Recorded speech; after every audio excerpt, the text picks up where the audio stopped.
In advance ఒక చిన్న విషయం, రేపు రాత్రి ఫెస్టివిటీస్ మీకు అందరికీ తెలుసు కదా, అదేంటిదో నాకు తెలీదు. న్యూ ఇయర్ అయితే కాకపోతే ఆల్కహాల్ కన్సంప్షన్లో ఎందుకు అంత డిఫరెన్స్ ఉంటుందో నాకు తెలీదు. ఆ తర్వాత మళ్ళీ అసలే కోతి కళ్ళు తాగిందన్నట్టు మళ్ళీ రోడ్ల మీద బళ్ళేసుకొని వస్తూ ఉంటారు. ఇట్లాంటివి ఏమైనా చేస్తే తాట తీస్తాం రేపు రాత్రి. కొంచెం పబ్లిసైజ్ దిస్ అమంగ్ ఎవ్రీబడి.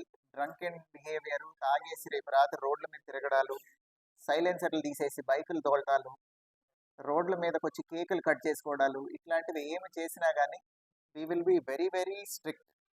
అందరూ లా అబైడింగ్గా ఉండి ఇంట్లో కావాలంటే ఒక కేక్ కట్ చేసుకొని క్లాప్స్ కొట్టుకొని హ్యాపీ న్యూ ఇయర్ చెప్పుకొని దే కెన్ హ్యాపీలీ రెస్ట్. రోడ్ల మీదకి వచ్చి గొడవలు చేస్తే ఊరుకోము. అన్నెసరిగా పని లేకుండా రేపు రాత్రి రోడ్డు మీద కనుక తిరిగితే you will be picked up and sent to nearest police station. మళ్ళీ తెల్లారిపోతని పంపిస్తాం. ఏం పని మీద రోడ్డు మీదకి వచ్చారో చెప్పాలి ఎవరైనా సరే రీజన్ రేపు రాత్రి. So to prevent these minor incidents and accidents. ఇప్పుడు వాళ్ళు ఏమంటారు, కాసేపే కదా సార్ సెలబ్రేషన్ అంటారు, బట్ పడిపోయి డివైడర్ గుద్దుకుంటే ప్రాణం పోతుంది. We don't want that to happen. So దయచేసి ఇది కొంచెం take this message across to public. New year చక్కగా సేఫ్గా చేసుకోండి. సేఫ్ అండ్ ఎకో ఫ్రెండ్లీ ఎన్విరాన్మెంట్లో ఇంట్లో ప్రశాంతంగా చేసుకోండి. You need not create sound pollution or unnecessary disturbance to others. Thank you.